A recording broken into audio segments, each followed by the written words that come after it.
Greymouth Street Races 2016. This weekend, a couple of mates and I, we got up really early one morning, around about 7 o'clock. We all met and travelled from Christchurch, which is on the east coast of the South Island, all the way to the west coast, Greymouth, which is about a 3-hour sort of trip. Beautiful scenery, as it's an Alpine ridge that travels all down the south of the South Island. And so some spectacular passes and spectacular sights as well. We took it easy, but we were aiming to get to the races around about 11 o'clock, which was around the time it was just starting. Here we are, just coming through Arthur's Pass. There's a few avalanche protection sort of structures that are quite interesting. This area can close during the winter. There's quite a lot of snow falls in this area, and also these roads are a lot steeper than what they look like on the video. Here's David on his Multistrada. It's a new bike he's just bought, and we arrived at the races. Unfortunately, as we just arrived at the races, there was a serious accident involving 2 riders on this very corner here. One of the riders unfortunately passed away quite soon after the accident. So as the accident scene was being tidied up, there was discussion that the races might actually be cancelled for the day. So we spent quite a bit of time looking around the pits, looking at some classic Nortons and some classic Suzukis also, along with some more modern day super sports bikes.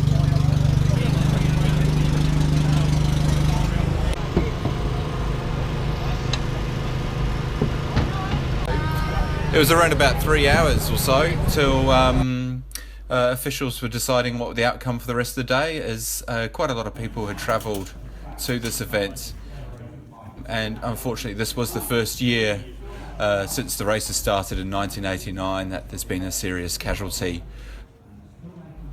due to racing. Is that a New Zealand issue? We looked at one of the local halls where there was an exhibition of bikes of all kinds.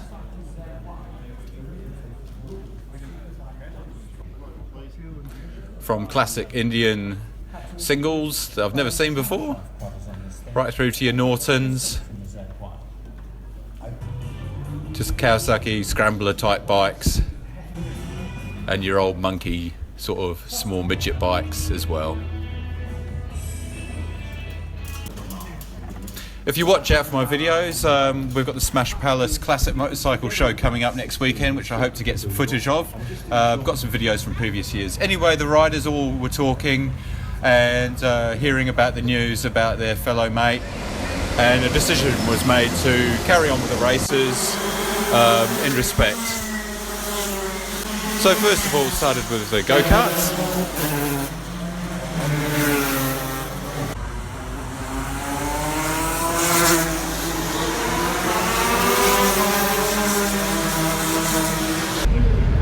And then moved along to the sort of Formula 1 type super sports bikes.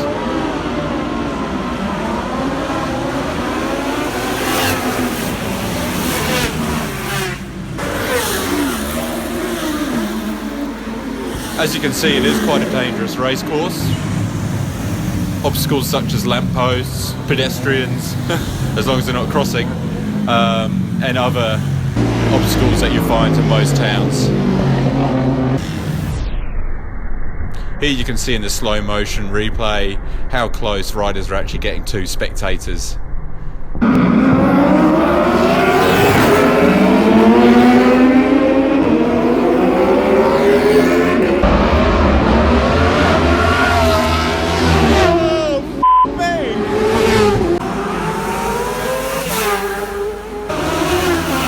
As you can see, this is a lot closer than you can normally get to motor racing.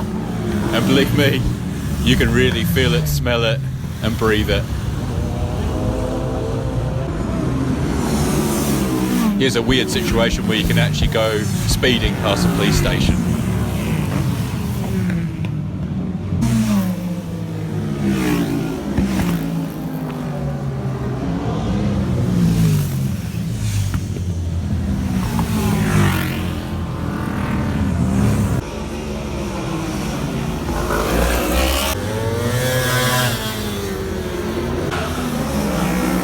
this R1 was pretty amazing.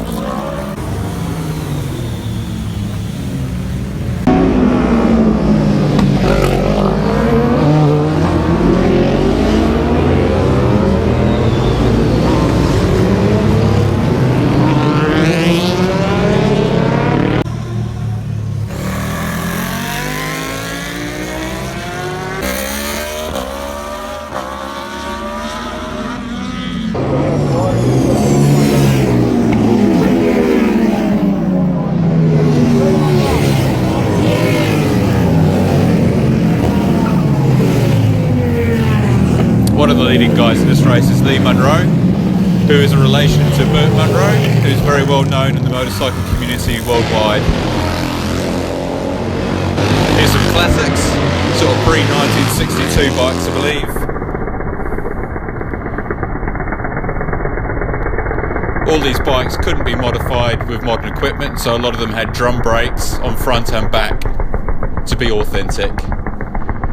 This next bike is one of my particular favourites.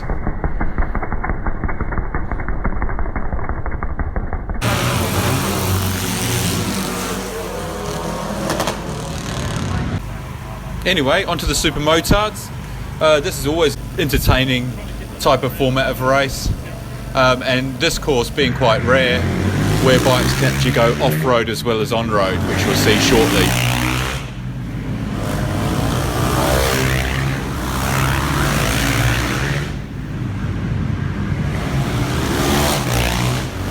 This was actually quite a scary position for me to film, as where anything could go wrong, and does quite shortly.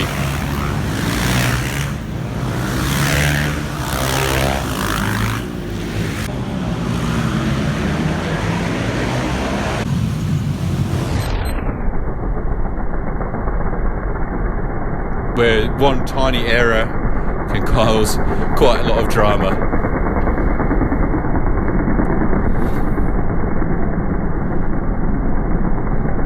Shortly after this, I quickly moved from this position as I noticed no one else was really standing here.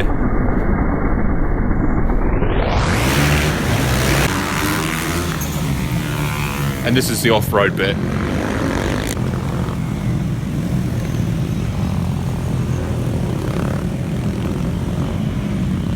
Which I guess could be quite difficult with slick tyres for road use.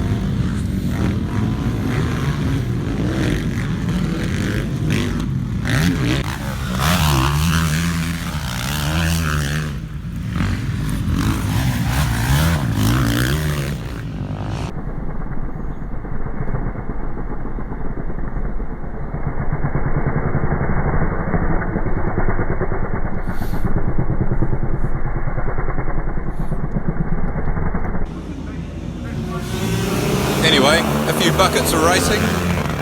Sort of your starter bikes. What you may notice is quite a few riders are wearing yellow t-shirts. This represents that this is their first time street racing, particularly on this track. Anyway, when the race was finished, I noticed there was a bike, my twin, was also parked outside, and then we headed off to a holiday home that we booked through Airbnb. Amazing, we were quite lucky. We were actually the first paying customers staying at this house, so it was quite fresh and new. So we followed that with a couple of beers and some curries. Anyway, the next morning we decided to head home and take our time. I was quite keen to ride David's new Multistrada. I believe it's a 2004, in really nice condition, quite a comfortable bike to ride. And plenty of power as well. I think it produces around about 100 horsepower, which is twice as much as my little 50 horses. Bloody hell.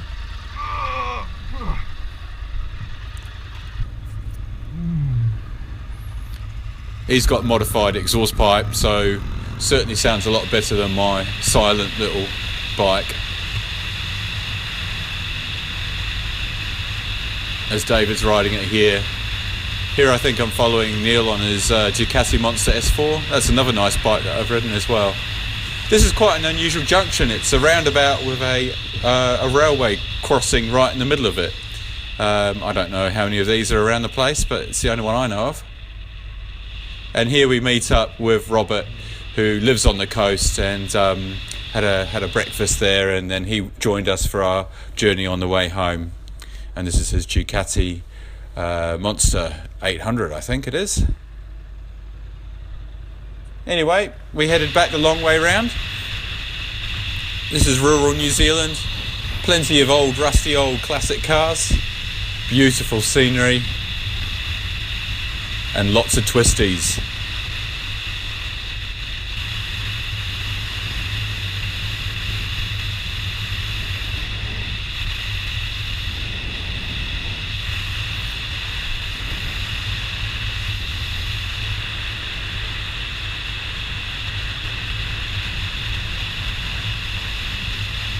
Here I'm trying to get ahead of everyone to get some footage, breaking the sound barrier slightly,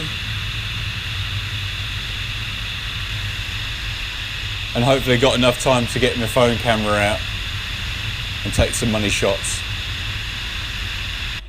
Unfortunately, Robert was quite close, hot on my tail, so I missed him.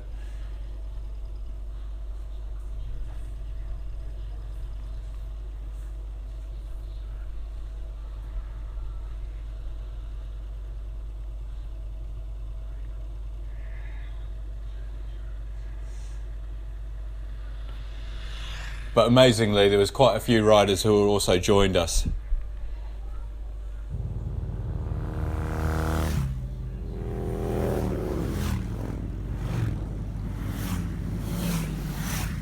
And now time to catch up. A lot of riders seem to have come from Christchurch. I certainly saw more motorbikes than cars on this day. And here's one of the lakes, Lake Brummer, I think it is. Haven't really seen it before. Robert on his Ducati.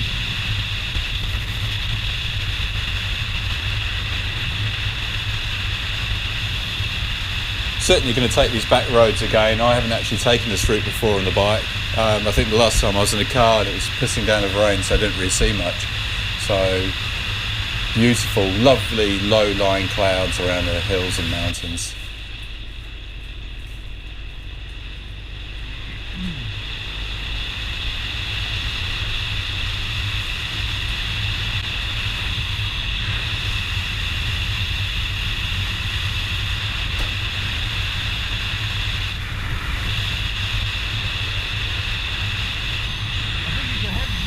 David on his Ducati again. Thought we lost a mate, then we saw a cop car.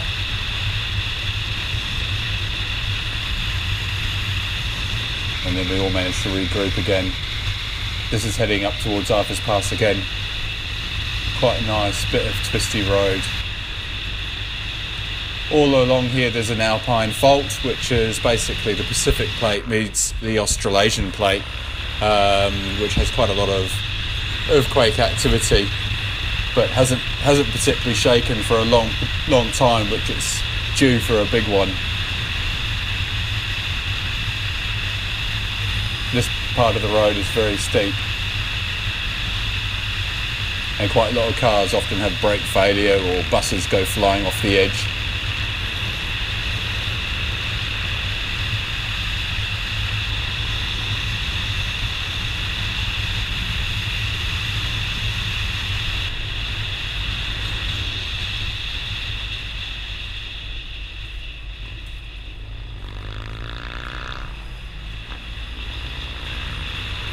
Such as this car here.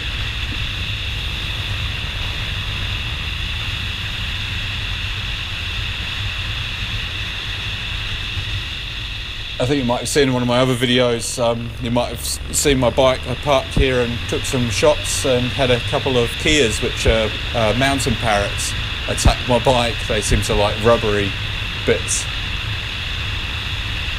Quite beautiful birds, and apparently one of the most intelligent ones in the world as well, but also endangered.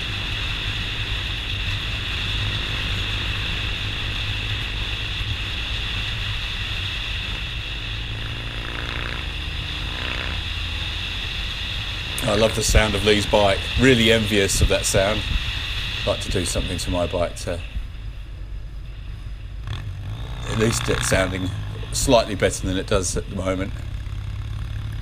Anyway, popped into Arthur's and met this chap. He's got an RS 100 from 1977 with slightly modified exhausts.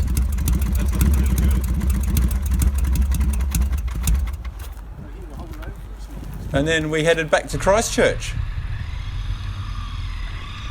Anyway, thanks again. If you really enjoyed this video, please let me know. I really appreciate your comments, and take care.